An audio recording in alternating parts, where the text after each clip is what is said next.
दास आपको को अपनी तरफ से बात बनाकर नहीं कह रहा, उन महापुरुषों के विचार व्यक्त कर रहा हूं कि जिन्होंने भगवान पाया उन्होंने कौन से मंत्र जाप किए, और ये 5 नाम जाप करने वाले और 3 नाम जो सतपुरुष, अकाल मूर्त, शब्द स्वरूपी राम आदि ये नाम जाप करने वाले इंजेक्शन रिएक्शन से मृत्यु और ये भूत बनकर बुक्की में प्रवेश हो गया।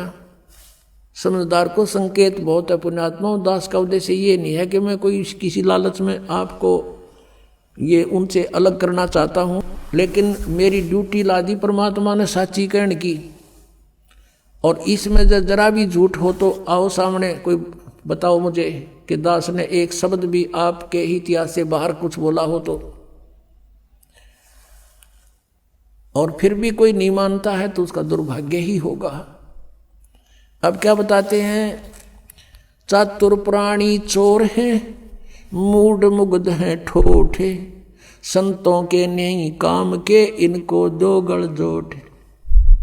इतने प्रमाण देखकर भी जो उनसे दूर नहीं होता, कहते हैं वो तो चातुर प्राणी है जो अपने आप को परम धनी सिद्ध करके और हजूर साहब सिद्ध कर रहे, और ये मूड इतना प्रमाण देखकर भी जो नहीं उनको त्यागता है तो मूड मुग्ध है ठोठ, वो हमारे काम के लिए, वो उनको दो गल जोट, वो वहीं रहे। वो तो भूत बनने ही आखिर में तन उन ब्रान माटी होनी उनकी। फिर क्या बताते हैं कि कबीर साहब की वाणी लेकर के ये अपने पंथ चलाते हैं। राधा स्वामी पंथ टोटली कबीर साहब की वाणी पर आधारित है। उनको एक शब्द मिल गया, करने नो दीदार महल में प्यारा है, वो 32-33 कली का वो है शब्द, और ये कहते हैं निराकार है परमात्मा। और उस शब्द में लास्ट में परमात्मा ने खुद अपनी वाणी आप बोली है कि आद माया की नी चतुराई, झूठी बाजी पेंड दिखाई, और अवगत रचना रची पेंड माही, ये माया जाल पसारा है। अब आप जी को थोड़ा सा हिंट देते हैं कि राधा स्वामी वालों की पुस्तक में शब्द लिखा है करने नो दीदार महल में प्यारा है, और उन्होंने उसका अनुवाद भी किया हुआ है श्री सामन सिंह जी ने। और फिर भी ये कहते हैं सतलोक सचखंड के अंदर परमात्मा है नहीं, निराकार प्रकाश ही प्रकाश है। आत्मा वहाँ ऐसे मिल जाती है जैसे बूंद समुद्र में, और परमेश्वर की वाणी पढ़ते हैं और फिर भी इसका अनुवाद गलत करते हैं, और फिर अपनी सिद्धांत को उसी को सत्य मानते हैं। परमात्मा की वाणी के विपरीत उनका विधान है। देखिएगा क्या बताते हैं। अब सब वर्णन करके ये लंबा शब्द है, अभी नहीं बताएंगे, लेकिन हम थोड़ा सा लास्ट का हिंट लेते हैं अपना आवश्यक जो विवरण है कि सतलोक में जब जीव पहुंच जाता है साधक,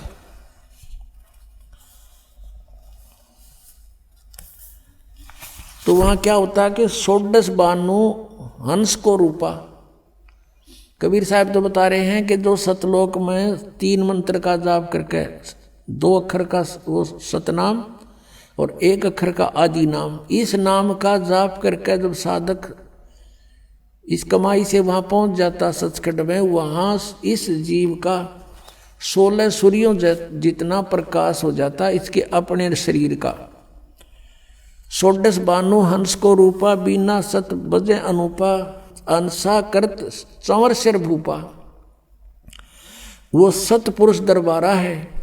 वहां जाने के बाद जीव इस आत्मा का, इस जीव का हंस रूप हो जाता है, 16 सूर्य जितना उसका रोशनी बन जाती है, और वहां भूप यानी अपने राजा अपने परमात्मा के ऊपर चंवर करता है वहां जाकर के प्राणी। यदि सतलोक में सतपुरुष साकार नहीं है, मनुष्य दृश्य ना होता, तो चंवर किस पर करते हुए? परमात्मा ने अपना भेद बता रखा है। इनका अज्ञानिया का समझ में भी ना, या वाणी भी ना समझी राधा स्वामी जी के गुरुआ ने। 16 बानु हंस को रूपा, बीना सत धुन बजे अनुपा, अंसा करत चंवर सिर भूपा। अर्थ वो सतपुरुष दरबारा है, वो सतपुरुष का दरबार है, स्थान है। कोटि भानु उदय जो हुई, यानी सतपुरुष के एक रोमकूप में करोड़ सूर्य उदय हो रहे हों, इतने ही पुनचंद खलोई, इतने ही चांद चंद्रमाओं की रोशनी दोनों की मिला दे तो भी कहते हैं पुरुष रोम सम एक न हुई। सतपुरुष के एक रोमकूप के बराबर भी उनकी शोभा नहीं है, इतनी करोड़ सूर्य करोड़ चंद्रमा की। ऐसा पुरुष दीदारा है, ऐसा दर्शन है उस परमात्मा का। अब क्या बताते हैं, काया भेद किया निर्वारा, ये सब रचना पिंड मंझारा, और माया अवगत जाल पसारा, सो कारीगर भार्या है। इस काल ने अपनी माया इस दुर्गा के द्वारा, अपनी पत्नी दुर्गा के माध्यम से सचखंड सतलोक की एक डुप्लीकेट प्रतिबिंब नकल यहाँ इसने ब्रह्मलोक में बनवा रखी है। वहाँ नकली सतलोक, नकली अलखलोक, नकली अगमलोक और नकली अनामी अकय लोक बनवा रखा है इसने। तो यहाँ प्रमाण देते हैं कि आदि माया की नी चतुराई और झूठी बाजी पिंड दिखाई। ये पिंड कहो, अंड कहो, अंड कहो, इसको किसी एक ब्रह्मांड का अंड आकार है, अंडे जैसा। और इस पिंड शरीर के अंदर कमल बने हुए हैं, हमारे सारे कमल। उन कमलों में इस पूरे ब्रह्मांड में जहाँ जहाँ जो गतिविधि हो रही है इसमें विजिबल होती है।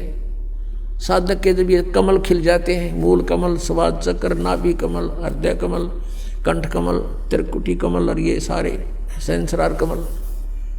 और कहते हैं जैसे टेलीविजन में जहाँ भी प्रोग्राम चल रहा है उस टीवी के उस चैनल पर वहाँ का प्रोग्राम यहाँ टीवी में देख सकते हैं, ऐसे ही शरीर के अंदर इस ब्रह्मांड की जो भी है ब्रह्मांड का वो देख सकते हैं। ये धुन सुनते हैं इस पिंड में, शरीर में धुन सुनो। और परमात्मा कहते हैं इस अंड और पिंड के पार स्वदेश हमारा है। हमारा सतलोक तो सचखंड तो इस पिंड और अंड से पार है। तो वह धुन इसमें कैसे सुनेगी? इसमें जो भी सुन रही है सब काल की धुन सुन रही है, नकली सतलोक की, नकली सचखंड की, और वही सुगंध उठ रही है नकली इनकी यहाँ की। जैसे आदरणीय गरीबदास साहब ने कहा है कोई परले पार का जो भेद कहे जनकार का, उस असली धुन का कोई भेद बतानिया है यहाँ पर। उस परले पार कोई पहुंचा है, ये सतनाम मना समझ में रहे इनके। सतनाम सतपुरुष भी सतनाम, सार शब्द भी सतनाम, सतनाम भी सतनाम और सार शब्द भी सतनाम, सतलोक भी सतनाम, सतपुरुष भी सतनाम। क्या इन्होंने परमात्मा पहचाना? कहते सतपुरुष जिन जानिया सतगुरु जा का नाम। तो ये सतगुरु भी कोई नहीं, उन्हें सतपुरुष जाना ही नहीं, ये निराकार बतावें। और परमात्मा कहते हैं वह साकार है। अब क्या बताते हैं,